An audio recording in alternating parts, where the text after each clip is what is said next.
આઝાદ હિંદ ફૌજના સૈન્યોને આ સમયે તમુ અને પલેલ નામના બે સ્થળો વચ્ચેની લાઈન જાળવી રાખવા માટેની, પુરવઠા લાઈન જાળવી રાખવા માટેની જવાબદારી સોંપવામાં આવી હતી, જે એમણે બરોબર નિભાવી હતી. પણ 1943ના એન્ડ પછી ધીમે ધીમે જે પરિસ્થિતિઓએ વળાંક લેવા માંડ્યો, ઇંગ્લેન્ડને અમેરિકા તરફથી પુષ્કળ લશ્કરી સહાય મળવા લાગી હતી. વિમાનો, તોપો, ટેન્કો તરફથી પુષ્કળ હુમલાઓ શરૂ થયા હતા. બીજી તરફ ચોમાસાની શરૂઆત થઈ જતાં આઝાદ હિંદ ફૌજને મળતી પુરવઠા લાઈન લગભગ હવે કટ થઈ ગઈ હતી. જે જરૂરી શસ્ત્રો અને પુરવઠાની જરૂર હતી એ ટાઈમસર પહોંચતું નહીં. ઉપરથી દુશ્મનોના હવાઈ હુમલા, અને પરિણામે આવ્યું કે લગભગ 45,000 જેટલા જે સૈનિકો હતા, અલગ અલગ મોરચે લડી રહ્યા હતા, એમાંથી ઇમ્ફાલના મોરચે 4,000 જેટલા જે સૈનિકો છે એ મૃત્યુ પામ્યા. અહીંયા ગાઢ જંગલો, મધમાખી અને બીજો એનો ઉપદ્રવ, મેલેરિયા, કાદવ, કીચડ, આ બધાને કારણે આઝાદ હિંદ ફૌજના સૈનિકોને ઘણું સહન કરવું પડ્યું. બીજી તરફ બે ધરી રાષ્ટ્રો જર્મની અને ઇટાલી લગભગ શરણાગતિ લઈ ચૂક્યા હતા, અને જાપાન પણ હવે લગભગ પાછું પડવા લાગ્યું હતું. એટલે જાપાની સૈન્ય ઇમ્ફાલ તરફ આગળ વધી શક્યું નહીં. એણે પીસીએટ શરૂ કરી. એટલે ના છૂટકે સુભાષચંદ્ર બોઝને પણ પોતાના જે લશ્કરો છે એને પાછા ફરવાનો આદેશ આપવો પડ્યો. અહીંયા સુભાષચંદ્ર બોઝની ઈચ્છા વિરુદ્ધ પણ હવે એમને આ નિર્ણય લેવો પડ્યો હતો, કારણ કે જાપાન તરફથી જે મળતી મદદ છે એ લગભગ ઠપ થઈ ગઈ હતી, અને જાપાની સૈન્યો વગર એ આગળ વધી શકે તેમ હતું નહીં. વળી દક્ષિણ પૂર્વ એશિયાના જે લોકો છે એ પણ હવે જાપાનનો પરાજય નિશ્ચિત જણાતા લગભગ નિષ્ક્રિય જેવા થઈ ગયા હતા. એટલે ઘણી બધી મદદો અટકી પડે એવું લાગ્યું, અને એટલા માટે સુભાષચંદ્ર બોઝ પોતાના સૈન્યોને પાછા બોલાવી લે છે. હવે આ સમય દરમિયાન એ રિટર્ન સિંગાપુર પહોંચ્યા. ત્યાંથી જાપાની સૈન્યો રવાના થયા ત્યારે એમણે આઝાદ હિંદ ફૌજને પણ વિખેરી નાખવાની જાહેરાત કરેલી, અને સુભાષચંદ્ર બોઝને જાપાન આવવા કહેલું. પણ જ્યાં સુધી કેપ્ટન લક્ષ્મીના નેતૃત્વ નીચેની રાણી લક્ષ્મી રેજિમેન્ટની, ઝાંસી રાણી રેજિમેન્ટની જે મહિલાઓ પરત ના આવી જાય ત્યાં સુધી સુભાષ બોઝ રંગૂન છોડવા તૈયાર ન હતા. અને જ્યારે એ બાલિકાઓ આવી ત્યાર પછી જ સુભાષચંદ્ર બોઝ ત્યાંથી રવાના થયા. દરમિયાન જ્યારે એ રવાના થયા એ પછી એમનું વિમાન દક્ષિણ એશિયાના તાઇપેઈ મથકે પહોંચ્યું, અને ત્યાંથી ઉડાન ભરતા એમના વિમાનને આગ લાગી અને એ વિમાન તૂટી પડ્યું, જેમાં સુભાષ બાબુ બહુ ગંભીર રીતે ઘાયલ થયા. અને એમ કહેવાય છે કે રાત્રે 1 વાગે એમનું અવસાન થયું હતું. અને ત્યારે એમની સાથે એમના મિત્ર પણ હાજર હતા. મિત્ર, આમાં એવું હતું કે જે તમે ઝાંસીની રાણીની જે બ્રિગેડે પીછેહટ કરી એની સાથે એ સમય પહેલાં જાપાનીઝ ટુકડીએ પણ પીછેહટ કરી હતી. તેથી આ એ સમયગાળો ચાલતો હતો કે જે નવેમ્બર 1944માં જાપાની હવાઈ દળ રંગૂનથી જે પીછેહટ કરવાની જાહેરાત કરી જાપાને, એ સમયથી લેતા જોવા જઈએ તો એ દરમિયાન આરાકાન વિસ્તારમાં પણ સુભાષચંદ્ર બોઝના નેતૃત્વ હેઠળની એક ટુકડીએ જબરજસ્ત પ્રયાસ કર્યો હતો, પણ જો કે નિષ્ફળ રહ્યો હતો. એ દરમિયાન બીજું ચિંદવાન અને ઈરાવતીના પ્રદેશ સુધી પણ તેમને પીછેહટ કરવી પડી હતી. આ સંજોગોને જોતાં આપણે એટલું જરૂર કહી શકાય કે મહામુસીબતે આ ઝાંસીની રાણીની જે બ્રિગેડ હતી એ સિયામની રાજધાની બેંકોક ખાતે મહામુસીબતે પહોંચી હતી. અને એક બાજુ જાપાને મિત્ર રાષ્ટ્રના શરણે જવાની જાહેરાત કરી હતી. આ સમાચાર સુભાષચંદ્ર બોઝને મળ્યા. હવે દરમિયાન ટોક્યોથી જે જાપાનના વડાપ્રધાન હતા તેમણે સંદેશો મોકલ્યો સુભાષચંદ્ર બોઝને તાત્કાલિક મળવાનો, જેથી કરીને સિંગાપુરમાં બધી વ્યવસ્થા ગોઠવીને સુભાષચંદ્ર બોઝ પોતાના 13 ઓગસ્ટ 1945માં એ બધી વ્યવસ્થા ગોઠવીને સાયગોન થઈને એ લોકો સાયગોન પહોંચ્યા હતા. હવે સાયગોન તમે જે મિત્રની વાત કરી અબીબુર રહેમાન, એમના એ મિત્ર ખાસ હતા. એમના જોડે ભેગા મળીને તેઓ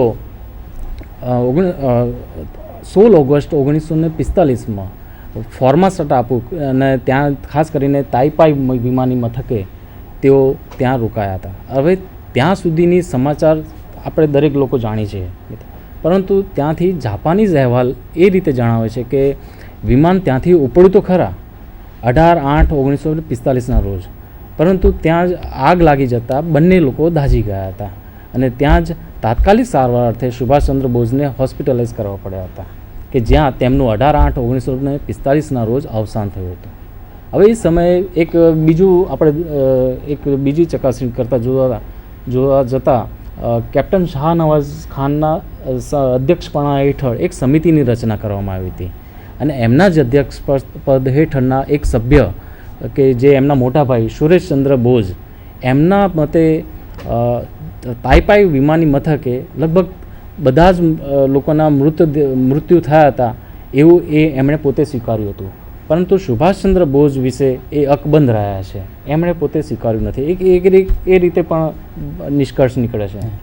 અને ત્રીજી ઉલ્લેખનીય બાબત ધ્યાને લેવા જતાં આપણે કલકત્તાના એક અધિકારી સત્યનારાયણ સિંહાનો એક અહેવાલ કે જે 1965માં હિન્દુસ્તાન સ્ટાન્ડર્ડ નામના એક અખબારમાં એમણે આર્ટિકલ લખ્યો હતો કે એમણે તાઈપાઈ મથકના એક અધિકારીની પણ મુલાકાત લીધી હતી અને ત્યાંના લોકોની પણ મુલાકાત લીધી હતી અને એમના કહેવા પ્રમાણે ત્યાંથી વિમાન ઉપડ્યું તો હતું, પરંતુ આગળ જતાં મંચુરિયન એક મથક છે કે જે રશિયન તાબા હેઠળ હતું, ત્યાં એ વિમાન ઉતર્યું હતું અને ત્યાં રશિયન લશ્કરને એટલી ખબર પડી ગઈ કે આ જાપાની તરફના માણસ છે, કે જેથી કરીને ત્યાંથી તેમને ધરપકડ કરીને એક સાઇબિરિયન પ્રદેશમાં મોકલી આવ્યા.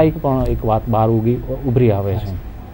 હવે આગળ જોવા જતાં જે સુભાષબાબુની શહાદત વિશે આગળ ચર્ચા કરી તો એનું એક જે સમીકરણો જે બહાર ઉભર્યા હતા આઝાદીન ફૌજના, એ ઉપર આપણે પ્રકાશ પાડીએ તો વધારે સરસ રહેશે. હવે એ સમયે ખાસ કરીને મિત્ર રાષ્ટ્રો પક્ષે ચીન, રશિયા અને ઇંગ્લેન્ડ, ફ્રાન્સ જેવા દેશોને ખાતરી થઈ કે જે અપૂરતા અને જે નિસહાય હતા એવા હિન્દીઓએ અમુક જે મોટાભાગનો અગ્નિ એશિયા દેશોના પ્રદેશો જે કબજે કર્યા હતા અપૂરતી મદદ હોવાના છતાંય એના પરથી એમને ખાતરી થઈ કે હવે હિન્દમાંથી બ્રિટિશ શાસન હવે પાછું પીછેહટ કરવાની જરૂર પડે એવી છે અને પૂર્ણ સ્વરાજ આપવું પડે એવું છે, એવી એક ખાતરી પેદા ઉભરી આવી. જ્યારે તમે જોઈ શકો છો કે એ વખતના સિપાહીઓ જે હતા એ માત્ર પગારદાર હતા એવું ના કહી શકાય, કારણ કે તેઓ દેશદાજ અને દેશભક્તને વરેલા હતા. અને તદુપરાંત એ સમયના આ સમીકરણો જોઈએ તો તેઓ એક કોમી એકતા અને કોમી બિરાદરીનું ઉત્તમ ઉદાહરણ તેમણે પૂરું પાડ્યું હતું. આગળ જોઈએ તો એક કેપ્ટન શાહનવાઝ ખાન, કેપ્ટન ધીલોન અને કેપ્ટન લક્ષ્મી સહગલ, આ 3 અફસરોને બ્રિટિશ લશ્કરી અદાલતે ગુનેગાર સાબિત કર્યા હતા રાજદ્રોહ હેઠળ. અને એ સાબિત કર્યા હોવા છતાં લોક લાગણીનો એટલો બધો એ વખતે જુસ્સો ઉભર્યો હતો કે લોક લાગણીના દબાવના વશ થઈને વાઇસરોયે પોતાના આપેલી એક ખાસ સત્તા કે જ્યાં માફી આપવાની ખાસ સત્તા છે એનો ઉપયોગ કરીને વાઇસરોયે તેમને એ સજા મુક્ત કરવાની એક પહેલ થઈ હતી. એક આ બાબત પણ ઉભરી આવે છે. આગળ જોઈએ તો મિત્રો તમને યાદ હશો કે ફેબ્રુઆરી 1946માં મુંબઈના નૌકા સૈન્યએ પણ ખુલ્લો બળવો પોકાર્યો હતો અને તે દરમિયાન ભારતીય હવાઈ દળ અને નૌકાદળ એમણે પણ બેચેની અનુભવી હતી, જેથી કરીને માર્ચ 1946માં ઇંગ્લેન્ડના વડાપ્રધાન મેજર એટલીને કબૂલ કરવું પડ્યું હતું કે જે એક સમયે જે હિન્દના લોકો હતા એ આપણી સેવકના રૂપમાં સહાય કરતા હતા, એક સેવા બજાવતા હતા. એ લોકોમાં એક બેચેની એક એ બહાર ઉભરી આવ્યું હતું અને તેમની ધીરજ ખૂટી પડે એવી હતી અને તેમણે એ કબૂલ કર્યું કે હવે ચાલી શકે એમ નથી. અને છેલ્લે સુભાષચંદ્ર બોઝનું જે આપણે અવસાન અંગે જે સમસ્યાઓ અણઉકેલી રહી છે તેના વિશે છેલ્લે વાત કરીએ તો હું એક અહીંયા પૂરક માહિતી આપવા માગું છું કે આઝાદ હિંદ ફૌજ એનું પ્રદાન શું રહ્યું એમ. ભલે એ ભારતને આઝાદી અપાવવા માટે સ્થપાયેલી આઝાદ હિંદ ફૌજ છે એ ભારતને આઝાદી ન અપાવી શકી અને આઝાદ હિંદ ફૌજના સૈનિકોને કેદી બનાવવામાં આવ્યા અને જ્યારે પછી એ સૈનિકોને ભારત પરત લાવવામાં આવ્યા એ પછીની જે પરિસ્થિતિ છે એ ભારતના માટે બહુ મહત્ત્વની છે. આઝાદ હિંદ ફૌજ ભારતને આઝાદી ન અપાવી શકી પણ આઝાદ હિંદ ફૌજે ભારતને આઝાદીની બિલકુલ નજીક લાવી દીધો. હવે એ નિશ્ચિત થઈ ગયું કે બ્રિટિશ શાસન ભારતને લાંબા સમય સુધી ગુલામીમાં રાખી શકશે નહીં.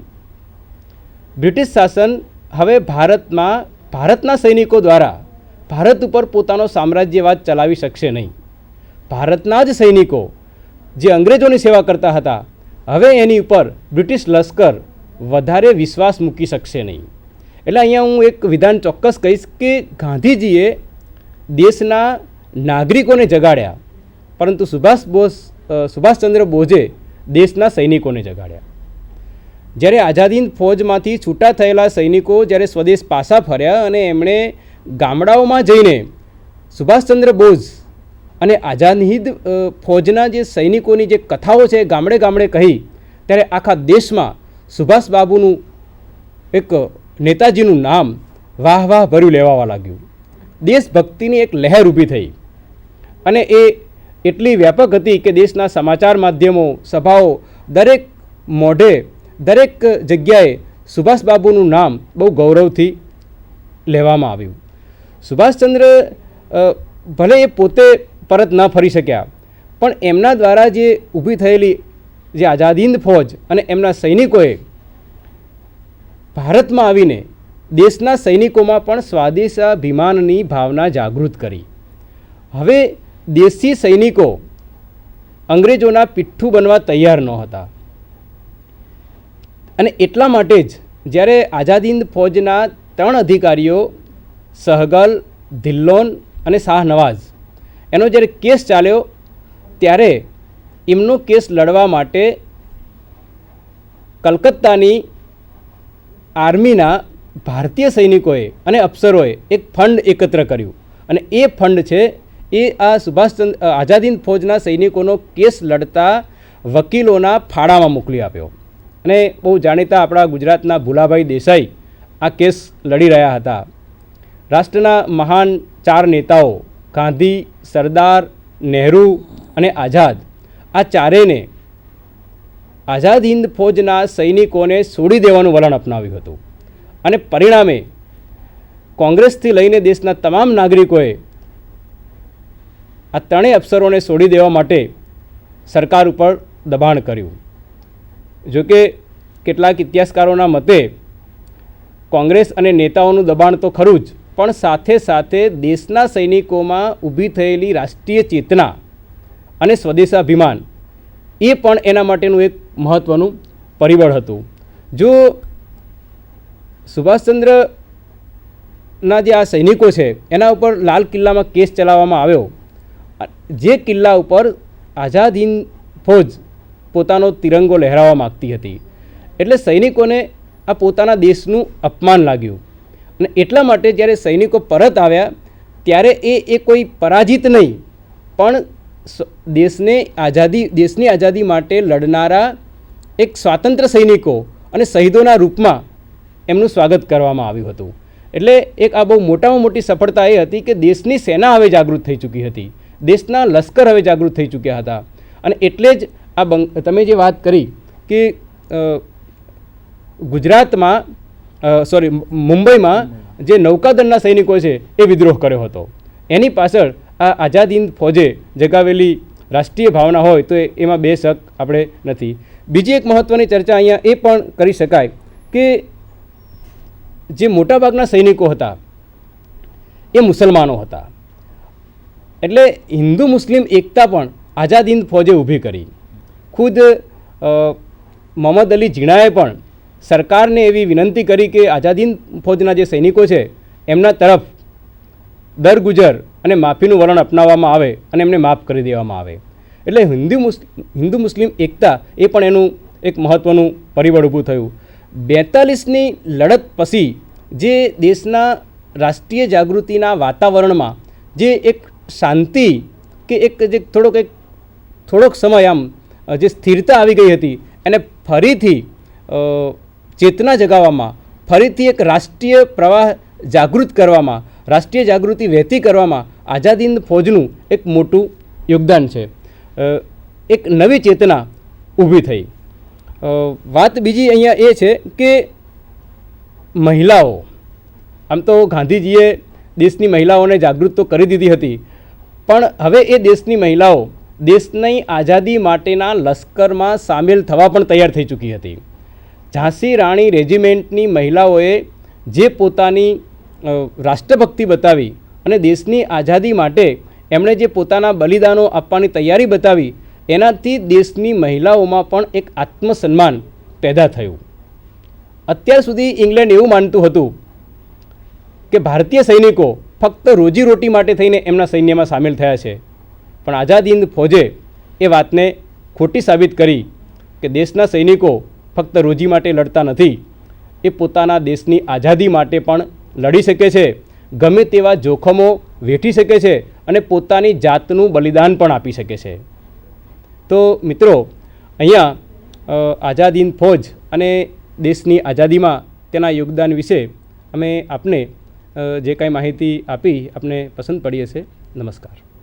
નમસ્કાર.